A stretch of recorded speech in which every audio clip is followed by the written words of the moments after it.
ओम परमात्मने नमः। जय श्री कृष्ण। श्रीमद् भगवद गीता साक्षात भगवान की दिव्य वाणी है। गीता वैदिक ज्ञान का सार है। इसमें संपूर्ण वेदों का सार संग्रह किया गया है। इस रचना का अभ्यास करने से मनुष्य इसे कुछ हद तक तो समझ सकता है, परंतु इसका आशय इतना गूढ़ और गंभीर है कि दिन प्रतिदिन इसके नए नए भाव उत्पन्न होते रहते हैं। इससे यह सदा नवीन बना रहता है। बहुत से ज्ञानी जनों ने इसकी व्याख्या अपने अपने ज्ञान के अनुसार की है, परंतु इसकी महिमा का पूर्णतया वर्णन हो ही नहीं सका। इसलिए इसकी महिमा अपार एवं अपरिमित समझी जाती है। गीता संग्रह है अर्जुन के मन में उठ रहे शंकाओं, दुविधाओं और प्रश्नों का, जिनके उत्तर स्वयं भगवान श्री कृष्ण दे रहे हैं। परंतु आप यह समझने की गलती बिल्कुल भी ना करें कि इसमें अर्जुन के प्रश्नों का ही उत्तर है, अपितु भगवान श्री कृष्ण के द्वारा दिए गए उत्तर संसार में हर मनुष्य के मन में उठ रहे प्रश्नों, शंकाओं, अवसादों और परेशानियों का उत्तर है। इस संसार में ऐसा कोई प्रश्न नहीं जिसका उत्तर गीता में ना हो। आज के इस आधुनिक युग में जो व्यक्ति गीता को पढ़कर, समझकर इसके उपदेशों को अपने दैनिक जीवन में आत्मसात करता है, वह जीवन की हर कठिनाइयों को पार करके सफलता की ओर अग्रसर होता है। तो आइए, मैं आशीष शुक्ला और आप चलते हैं एक ऐसी यात्रा पर जहां हम संपूर्ण गीता को समझने का एवं तात्कालिक जीवन से जोड़ने का प्रयास करेंगे। मित्रों, आप सभी को यह पता ही होगा कि श्री कृष्ण ने गीता का ज्ञान अर्जुन को महाभारत के युद्ध स्थल में दिया था। परंतु ऐसा क्या हुआ जो युद्ध की स्थिति बनी? तो चलिए, गीता अध्याय प्रारंभ करने से पहले इस पर भी चर्चा करते हैं। वैसे तो दुर्योधन के मन में पांडवों के लिए दुर्भावना सदा से थी, मगर पांडवों के राजसूय यज्ञ में उनके महान ऐश्वर्य को देख दुर्योधन के मन में बड़ी भारी जलन पैदा हो गई और उसने शकुनी आदि के परामर्श से युद्ध क्रीड़ा के लिए युधिष्ठिर को आमंत्रण दिया एवं क्रीड़ा में छल से उसका सर्वस्व हर लिया। अंत में निश्चय हुआ कि युधिष्ठिर आदि पांचों भाई द्रौपदी सहित 12 वर्ष वन में रहें और 1 वर्ष अज्ञातवास में रहें। इस प्रकार 13 वर्ष तक समस्त राज्य पर दुर्योधन का आधिपत्य रहे और पांडवों के 1 वर्ष के अज्ञातवास का भेद न खुल जाए तो 13 वर्ष के पश्चात पांडवों को उनका राज्य लौटा दिया जाए। 13 वर्ष बिताने के पश्चात पांडवों ने जब अपना राज्य वापस मांगा, तब दुर्योधन ने साफ मना कर दिया।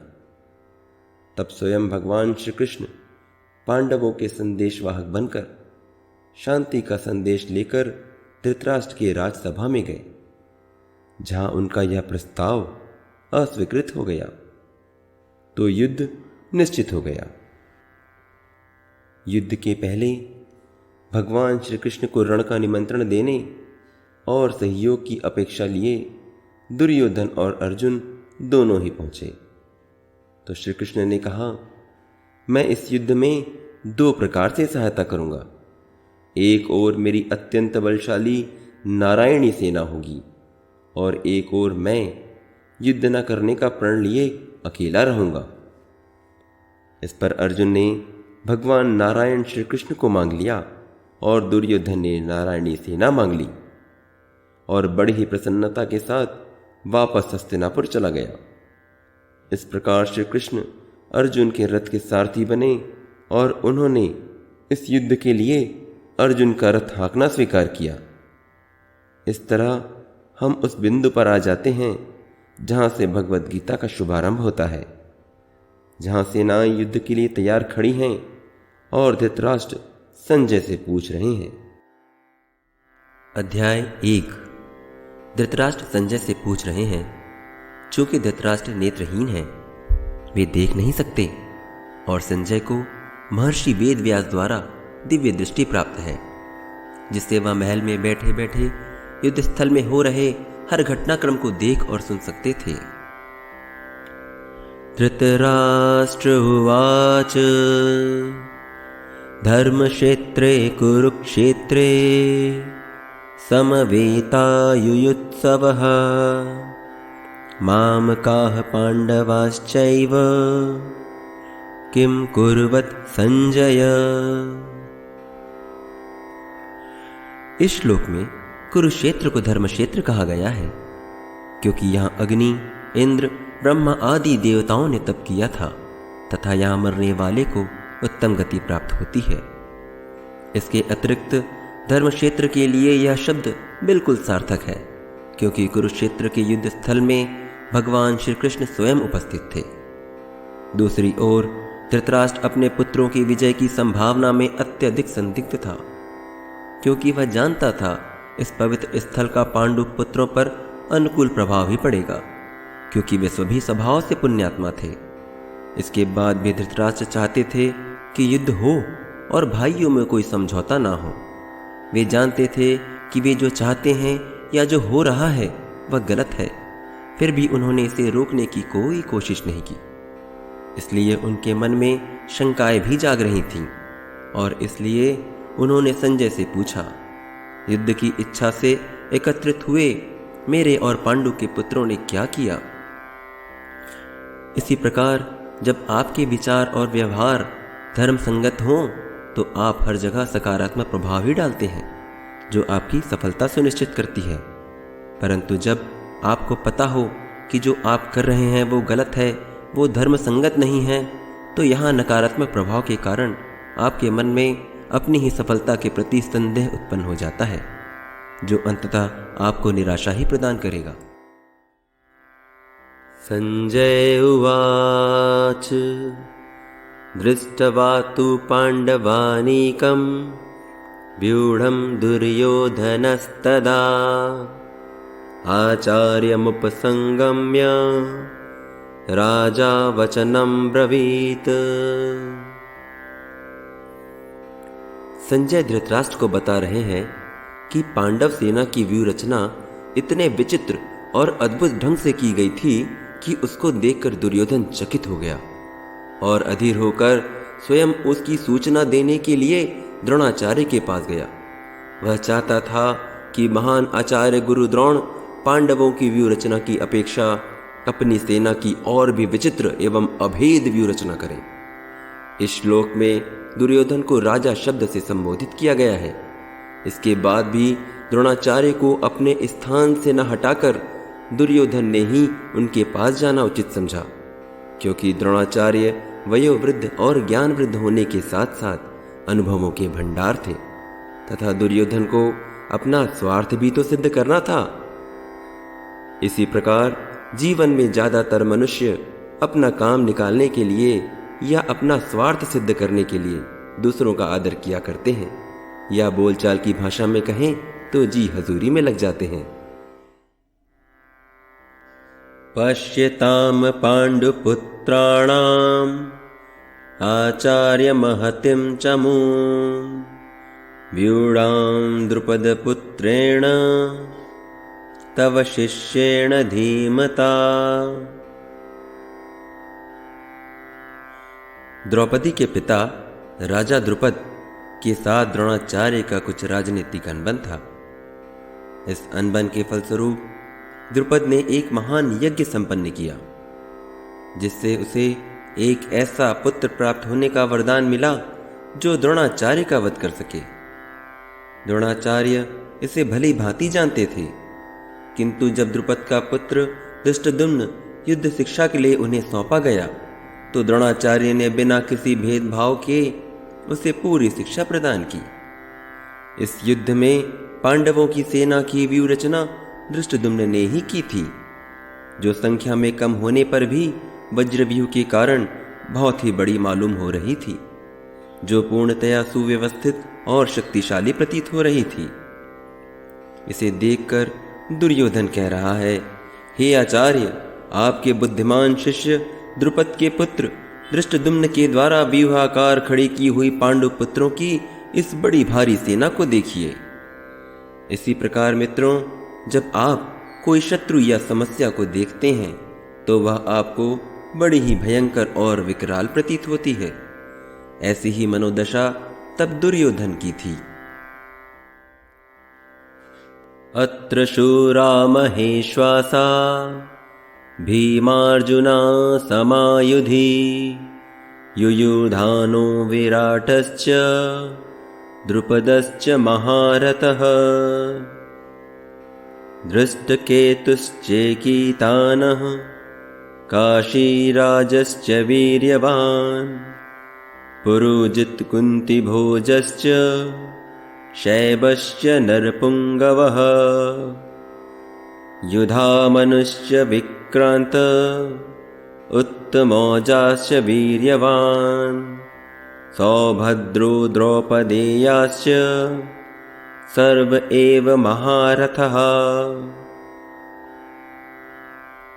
यद्यपि द्रोणाचार्य की महान शक्ति के समक्ष धृष्टद्युम्न महत्वपूर्ण बाधक तो नहीं था, किंतु ऐसे अनेक योद्धा थे जिनसे भय था।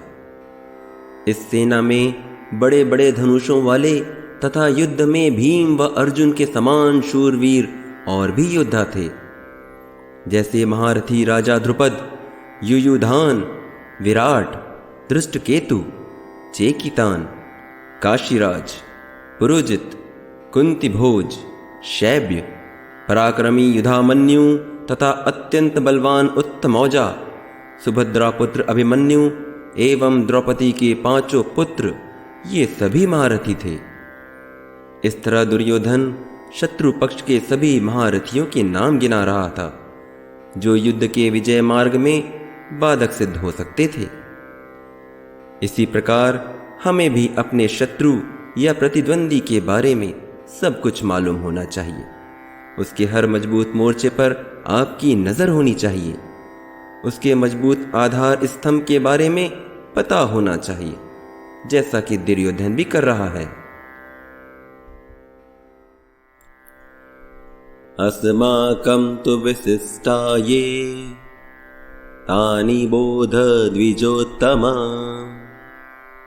नायकामं सैन्यस्य संज्ञार्थं तान् ब्रवीमि ते। गुरु द्रोणाचार्य से दुर्योधन कहता है, हे ब्राह्मण श्रेष्ठ, आपकी सूचना के लिए मैं अपनी सेना के उन नायकों के विषय में बताना चाहता हूं, जो मेरी सेना का संचालन करने में विशेष रूप से निपुण हैं। मित्रों, शत्रु, प्रतिद्वंदी या समस्या कुछ भी हो, उसके बारे में सारी जानकारी एकत्रित करने के बाद आपको चाहिए कि आप अपने पक्ष का अवलोकन करें कि शत्रु पक्ष के हर प्रहार का उत्तर देने के लिए क्या आपके पास वो मजबूत आधार है, वो शस्त्र हैं जिनकी सहायता से आप अपने प्रतिद्वंदी या समस्या पर विजय प्राप्त कर सकें।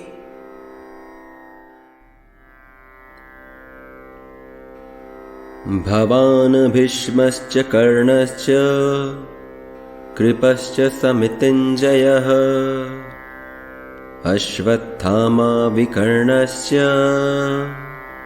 सोमदत्तिस्तथैव च अन्ये च बहवः शूरा मदर्थे त्यक्तजीविताः नानाशस्त्रप्रहरणाः सर्वे युद्धविशारदाः। यहाँ दुर्योधन अपने पक्ष के प्रधान वीरों के नाम बतलाकर उनकी प्रशंसा करते हुए कहते हैं, हमारे पक्ष में गुरुदेव स्वयं आप, गुरु द्रोणाचार्य, पितामह भीष्म, कर्ण, संग्राम विजय कृपाचार्य तथा वैसे ही अश्वत्थामा, विकर्ण और सोमदत्त का पुत्र भूरिश्रवा है। इसके अतिरिक्त शल्य, भगदत्त, कृतवर्मा, जयद्रथ आदि महारथी हैं, जो अनेक प्रकार के हथियारों से सुसज्जित हैं और युद्ध कला में पारंगत भी। ये सभी मेरे लिए प्राणों की आहुति देने के लिए तैयार हैं और निसंदेह अपने मित्रों की संयुक्त शक्ति के कारण दुर्योधन अपनी विजय के प्रति आश्वस्त और प्रसन्न था। दुर्योधन यहाँ अपने पक्ष के वीरों के नाम बतलाकर यह बताना चाहता है कि हमारे पक्ष में भी पांडवों की सेना की तरह वीरों की कोई कमी नहीं है। एक तरह से वह तुलना कर रहा है अपने और शत्रु पक्ष के सेना की। वैसे तुलना करना अच्छी बात है।